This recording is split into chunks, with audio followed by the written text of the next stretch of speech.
everyone, welcome back to another video. Yeah.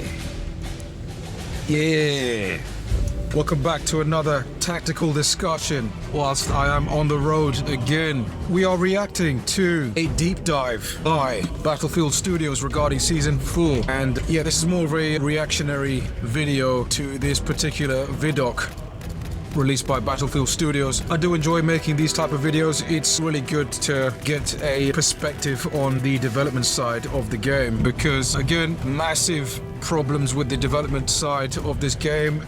It seems to be lacking a lot of content, and we did touch on this in the last video. I do highlight that quite often. They just don't seem to justify the state of the game. I mean, there is just no excuses for that, but is what it is. And again, with these reactionary videos, I like to go in fucking detail like you wouldn't believe. Okay?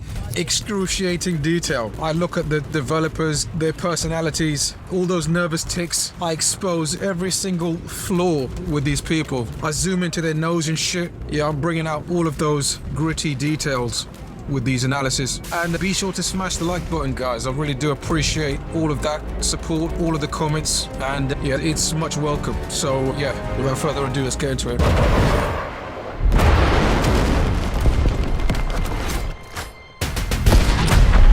Naval warfare is coming to Battlefield 6. Two massive maps. Pretty much a mixed bag here of Tsuru Reef and Wake Island. Now again, he did say that naval warfare is coming into Battlefield 6. And again, I'd like to kind of add to that. It should have been here at launch. Again, this is one map. I'm not too sure what people are getting this excited for. The hype. You can feel the energy when you're just navigating the discourse. There does seem to be a lot of hype, but it's genuine. I think a lot of people are actually excited to actually get their hands on this map because, again, they are changing up the dynamics with the game itself. They are adding to the whole combat loop. You've got land, air and sea now. Just how is that going to play out in Battlefield 6? I mean, it is really interesting to see how they're doing it, but again, should have been in the game day one. I mean, you look back at BF4, game launched pretty much perfectly. It had all of that material in the game at launch. Platoons, server browser, proxy chat, it basically had all that in there. I'm not sure why this team are struggling. New powerful weapons and vehicles, new modes, and quality of life improvements to make Battlefield 6 and RadSec even more immersive. Naval warfare is a cornerstone of some of Battlefield's greatest moments. Okay, so naval warfare is a cornerstone of the game basically, and it's like, okay, where was that energy at launch? The fuck? There is no excuses, and they are basically updating this game with all of the material that should have been in the base game. It's not really unique content coming into this game. It's quite fucking fascinating. Actually, I don't know how you do this and try and get away with it. With the budget that Battlefield 6 had, this is insane levels of cope and gaslighting and manipulation. It's like, whatever, just give us the map. Please. Naval warfare is a cornerstone of some of Battlefield's greatest moments. The other thing I'd like to touch on is the fact that those Battlefield moments, you can't have those in fucking static CQC maps. I mean, so the base game launched with no potential for Battlefield moments. If you remember, that was a whole part of their whole marketing campaign for BF4, BF3, those Battlefield moments, the render zook, just the potential for that fun, that random fun that you could have in this huge sandbox game. I'm not too confident they can bring back that substantial audience who left this game. I think you might get a decent bunch of people returning, but ultimately I do believe that they dropped the ball. They're never going to get back to those high player counts that they saw at launch. Unfortunately, that's my speculation. However, again, I'm very impressed with this one map. I do want this game to succeed. I do really enjoy naval warfare as a combat loop in the gameplay. BF6 just has so much potential in this department. You think about the maps already in the game. Manhattan Bridge, Empire State. I've emphasized this in every single fucking video at this point because I know people in the studio watch these videos. Even though this is a really small channel, you've got bigger YouTubers who still watch this channel. There's so much more they can do with this game. Get Fort Linden into the base game, expand on that naval aspect of that map, bring attack boats into that map, and expand on the base maps in the game. Okay, Manhattan Bridge, again, Empire State, and again, bring in attack boats to help the infantry on breakthrough, and so on and so forth. I will be expanding on that in another video, so stay tuned for that. But yeah, moving on. And our teams across the globe have been putting in the work, using our learnings from past games and working with you in labs to make this the most explosive version of naval warfare yet. Okay, so the labs group. I have spoken to various people in the labs group who grew increasingly frustrated with the state of that playtest environment. I'm not too sure what the fuck they do in labs, to be fair, because every time they release these updates, it seems as though they fucked something up or they've broken something else in some other area of the game. And it's quite baffling. Like, you've got so many problems just with the gun meta in this game and the TTK weapon balancing, and also going to presume that they've fucked up the vehicles just as a baseline thought. I just have this, my instinct is telling me that they've fucked about with the vehicles. Okay, they just don't seem to understand how to get the vehicles right in this game. The little bird is still OP from what I remember, and I'm hoping that they haven't basically overpowered the attack boat. Yeah, with the amount of shit on that one vehicle, you've got twin cannons, access to a mortar, a torpedo, and mines which you could throw into the sea. This is also a multi-seat vehicle, so you could have multiple passengers in the vehicle. Yeah, it's got the potential there to be an OP vehicle, considering how this thing moved in BF4. One thing I haven't heard many people talking about is the fact that the waves, the dynamic waves, is now a gameplay feature which is going to influence the gameplay and how you navigate with this vehicle on the map. So basically, you cannot ride parallel to the waves. Okay, you have to ride with the waves, otherwise you will capsize, and that's quite a unique element in this game. Again, that's going to be really frustrating for new players, but it does also add some variation to the combat loop. Again, you have to be really tactical about how you navigate the map with these boats. So yeah, really interested to see how that all plays out. Using our learnings from past games and working with you in labs to make this the most explosive version of naval warfare yet. Yeah, I mean, just touching on that once again, I mean, they obviously want to make this the most ambitious version of this returning naval warfare, and there's no unique game mode coming into this update. How do you not release a carrier assault game mode? That's quite strange. It was a staple in BF4's naval-focused DLC. It just seems to be missing here. Again, behemoths, they could have introduced warships here, basically adding another level of difficulty to the map. They could have also done something with the dynamic weather. They could have introduced a storm on this map. When I look at this map, I get some serious Parasol Storm vibes. It would have been really cool to see something like that on this map. So again, dynamic weather seems to be missing here. No Levolution, okay? The hotel on this map, which is obviously inspired by Hanen Resort, you could have implemented some kind of massive Levolution style destruction, some mass scale dynamic destruction. It's these small elements that really add so much replay value to the game. It's quite interesting when you look at it. But yeah, I mean, looking back at BF4, it's just a masterpiece, and they just don't seem to be able to top it, which is really fucking strange. So buckle up, as today we're going to give you an extended look at what you can expect when Season 4 launches on July 21st. He does also seem a lot more relaxed this time around, this guy. I can't remember his fucking name. What's his name again? And the new tech that drives it. So let's start with maps. Our first map is Tsuru Reef, and it goes live with the launch of the season. We know many of our players want more scale in their experiences. Tsuru Reef will be our biggest map in Battlefield 6 yet. Okay, so this seems to be like their whole marketing slogan at this point. Tsuru Reef, the biggest map of the battlefield yet. Okay, the thing about this is it has the potential to be too big, and you just end up with tons of dead space. That seems to be a common concern I've seen a lot, and it's true.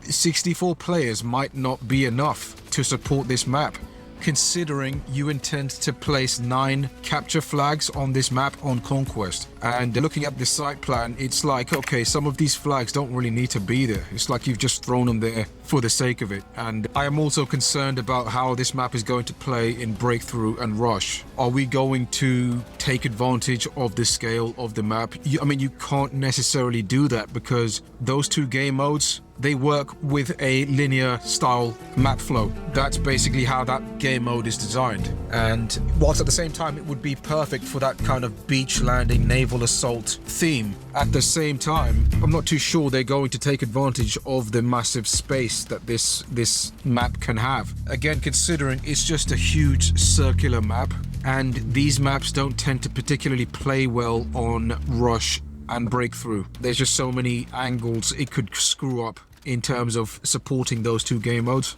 because again, it is just basically one generic big circular island. And you think about those really good Rush maps like Port Valdez or Valparaiso from Bad Company 2. Even BF3 had some good Rush maps, even those island focused Rush maps. And also going into BF4 with Henin Resort, Parasol Storm, etc. Parasol Storm might be the clearest cut example here, because that again is a similar map. It's quite circular in nature, and ultimately you have to cut straight through the map on Rush. However, they did really have some unique features with the carrier. It was basically a full-scale invasion starting from the sea at a downed carrier, okay, and it doesn't get much more epic than that in terms of Rush gameplay. I mean, that was really cool to see. Do they have the capacity to do something like that for this map? We'll just have to wait and see, but I don't think so.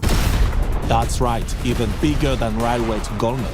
It has everything: land armor and IFVs, boats, jets, helicopters, wide aerial spaces to accompany the vast ocean front.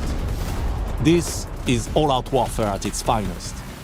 We can't wait for you to experience Tsuru Reef.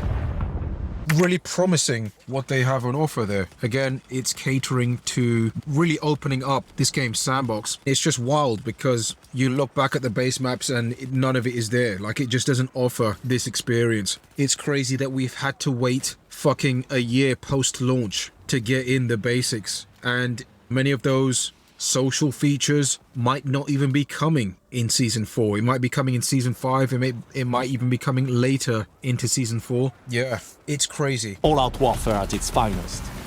We can't wait for you to experience Tsuru Reef. I do get a lot of BF1 vibes with the twin cannon boat. Combine that with the torpedoes, I'm getting a lot of BF1 energy there, including those sea mines. Yeah. I am going to presume that's how the boat is going to feel mechanically. We'll just have to wait and see.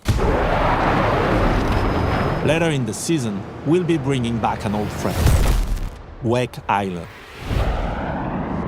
Wake Island is a staple of the series, but we've worked hard to make this version fit Battlefield 6 scale and gameplay systems. We are reimagining the Battlefield 5 version of Wake Island. Okay, so he's just gone and said they are reimagining the BF5 version of Wake Island. I don't know why they would do that, whether or not this could be a problem with the technological aspects of the game. Wake Island in BF5 is pretty much the latest up-to-date version of that map. So I'm presuming that what they've done is they've just gone back to that and taken the geometry there, recycled it, and just worked over that, rather than building this map up from the ground up and screwing about, potentially missing key areas of the geometry, because that is a problem. I mean, to try and remake a map one-to-one from the ground up is near enough impossible when you try and do it. So, I mean, it would make sense for them to basically take the latest edition of Wake Island and try and trace over that in a sense. I am concerned with asset and cover placement on this map, because we know from experience they love to cake the fucking maps out to shit, and it gets to a point where it basically subdivides every single space on every key area of the map. Instead of a nice little suburb with a few huts here and there, you'll have a fucking full-scale town. That's what they did with Goldmud Railway, and it's like, okay, what the fuck, man? It's a really bizarre design philosophy, but the reason they do this is because these aren't terrain-first designers. You have to understand that these are artists, and these people favor decoration and asset placement, and there's a whole fucking team of these people. and that's all they do. And so it's no wonder you end up with these heavily constipated maps. Don't get me wrong, that it's visually pretty much all the time. It's very detailed, very pretty. However, it does interfere with gameplay quite a lot because you'll be aiming and you're basically jittering all over the assets. You're constantly having to vault over shit because of all the asset placement. And it's like, okay, this isn't COD, this is Battlefield, and this is supposed to be a terrain-focused game. I shouldn't be aiming and constantly tripping over fucking objects and tiny rocks and shit. But yeah. We wanted to bring forth all the elements that people love about Wake Island over the years and update other aspects to make it play even better. Both teams' HQ will be presented as carriers on either side of the island to create more balance between teams, while a ship has been added to the center of the map. Well, that's fucking interesting, isn't it? So they've added 2 carriers to either side of the map. Why didn't you just give us carrier assault from BF4? We just spoke about this. It's like, wow, you have it right there. Provide cover for naval vehicles engaged in combat. Wake Island arrives with Phase 2 on August 8th. I'm just flabbergasted with how they've completely dropped the ball deck. I mean, because you could have reintroduced carrier assault into the game. Unfortunately, they don't have the maps to support that game mode. I mean, you're only offering 1 map here, which is pretty much designed to cater to 2 carriers. Wake Island, I'm not too sure. And that's it. I'm hoping people aren't going to get bored within the first week of this map. 18. We have a new gameplay feature this season that we're quite excited about. We're debuting the dynamic wave system. Both our maps this season, Tsuru Reef and Wake Island, are surrounded by the ocean, but also contain internal waterways. Waves within these places will react realistically to their environment. Waves within enclosed spaces will be calmer, allowing who's ever at the helm better handling at the expense of being easier target. Again, dynamic waves really do add to the combat loop in this game. You really do have to be tactical about how you navigate with the boats. Now, those spaces within the island terrain, you can expect to see a more static water-based environment, and this of course is going to be a really hot space for the boats because at that point you are surrounded from every single angle. You can expect us to get bombed by javelins, RPGs, and I'm expecting boats to just circumvent all of that and just stay on the outside of the map if they want to survive. Of course, that does mean they have to ride with the waves, but yeah, I can already read this map and how it's going to play. We have a new gameplay feature this season that we're quite excited about. We're debuting the dynamic wave system. I also think it's worth noting that also this stuff isn't new. We've had this stuff since BF4 over a decade ago at this point. So for these people to basically claim that this stuff is all making its debut and they've made this big presentation over this new tech, it's not actually new. It's just returning from 15 years ago. That's just crazy to think about. It's literally not new tech. It's just that they've been so incompetent this whole time that they completely forgot about it also. So it's just crazy. On the ocean, waves will get royal, impacting a number of areas in combat. I don't know, like, why the fuck we need these wave specialists to come out and fucking talk about them. Who are these people? Who are you people? It's a double-edged sword for the player. Both captains will encounter reduced mobility, and those on board will find it more difficult to aim their weapons. However, these waves can also help mask your approach, letting you more easily infiltrate areas or ambush enemies. It's very oddly cynical with the way that they do things with these vidocs. It's quite funny, actually. Like they always seem to go with this cinematic approach. It's like, just give us the fucking map, please. Okay, should have been here a year ago. And we're fucking tired. Waves will even occasionally deflect weapon fire, giving you a temporary shield. Making the jump from RedSec, the Rib is a lightning-fast sea transport able to carry a full squad. This vehicle's agility and mounted machine gun make it perfect for storming beaches or flanking the enemy. Alright, so this appears to be the 7-meter compact version of the Rib boat. I've forgotten the entire name of it, but it is a smaller version of the Rib boat, essentially. Again, you can make some really quick flanks with this, get in and out of the area, drop off your squad. The 50 cal in this game is complete dog shit, okay? I would have much preferred them to basically go with the minigun that we saw in BF4. Okay, that was just way better in my humble opinion. The 50 cal just doesn't do shit, and it needs a damage buff, to be honest. The RCB-90 is a fast and flexible patrol boat built to own the coastline. Equipped with an arsenal of weapons, it can engage targets wherever they may be, land, air, and sea. It does kind of seem like they've reduced the gunner capacity in a sense. When I think about the attack bow, I think about BF4's version of the attack bow, and you had a capacity of about 30 rounds, which you could spray into the coastline at the infantry and just tear people's shit up. I'm going to presume that they've basically reduced the capacity in this game because they just have a habit of doing that, and they've possibly boosted the damage model. I haven't seen anything close to that gameplay in comparison to BF4. And also features a deployable ramp that your team can spawn on.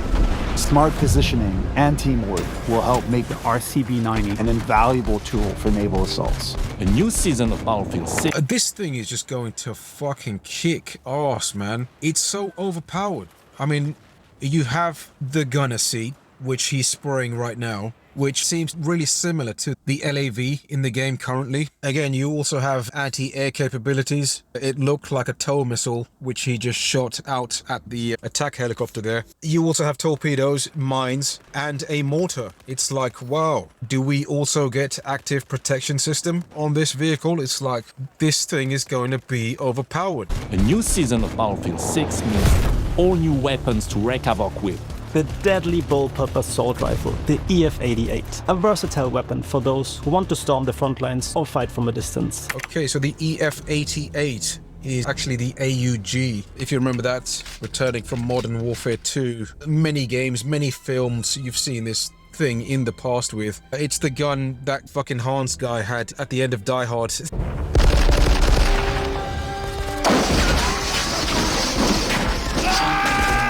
This gun aesthetically looks really good in this game. I've got no complaints with it. Obviously, in terms of performance, they are going to try and match that BF4 model, because if you look at the stats, it does seem to resemble something along those lines. I really enjoyed this in past games, BF3 and BF4, in particular with that Coyote sight.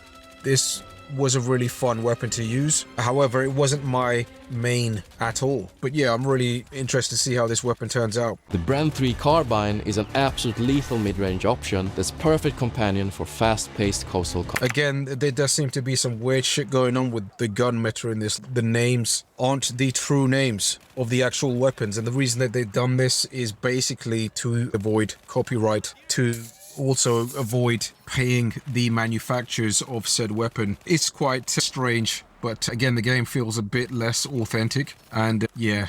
Meanwhile, the VSSM is a DMR with an integrated suppressor and the capability to go full auto with a flick of a button. Okay, so apparently the VSSM is a DMR. It might not be exactly the same weapon. It might be within the same family. I'm not a gun expert, I don't know, but this was my favorite gun back in BF3, BF4, and obviously it was more of a PDW in BF4. So yeah, I am really interested to see how this performs, and again, that DMR does open up the range of this weapon, so it would probably fit more of a recon role in a sense. And later in the season, we'll be debuting a new sniper rifle. The HCI is chambered in heavy caliber and built for extreme long-range dominance. Okay, so the sniper rifle there doesn't really seem anything unique with the rifle. It literally sounds and feels like many of the other rifles in the game already. During Season 4, we'll also be adding some of your most requested features as well as a host of other improvements for the entirety of Battlefield 6 and RedSec. Custom lobbies will be arriving during Season 4 to give you even more control. Oh, custom lobbies. I don't know what exactly that is, because we already have portal mode in the game, and it's really baffling what the fuck is going on with this game. Like, the server browser, when is that coming into the game? We already had a server browser in the game, and it went away for a bit. I don't know what the state of this game is. Like, I haven't touched this game since I did my last talk on it, and it's embarrassing to see so many of these social features just missing and coming in this late. All over the kind of experiences you want to create.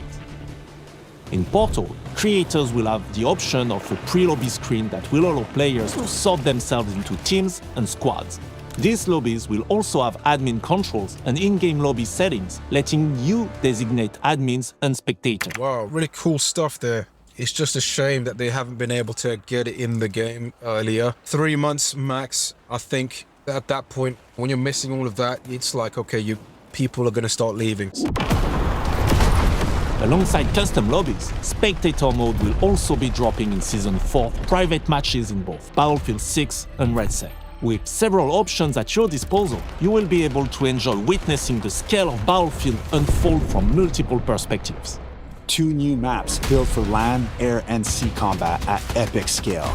New vehicles, New kick-ass weapons, New systems and feature overhauls. Yeah, this Season 4 is basically them trying to re-release Battlefield. And it's a small change as of yet. But in the coming months, I'm going to presume that this is going to have a massive impact on the game because, again, we are introducing attack boats, dynamic wave systems into the game. That water physics is going to be baked into the game. They've already made changes to the game's water shaders. If you look at the base maps, again, Manhattan Bridge, you'll notice that the shaders changed from what they were at launch, and this was pretty much a focus point of my videos. So I'm going to presume that in the future we could see attack boats on those maps. That's actually what I'm excited for most. If we could just revamp those maps and get them to change the layout on Breakthrough, I think we could have a fucking really good Battlefield game right here. And yeah, I'm really keen to see how this game turns out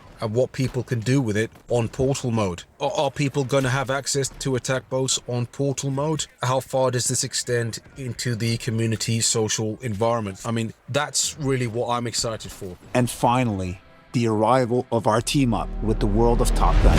I got Tone taking the shot. Season 4 launches on July 21st, and we'll see you on the ocean front.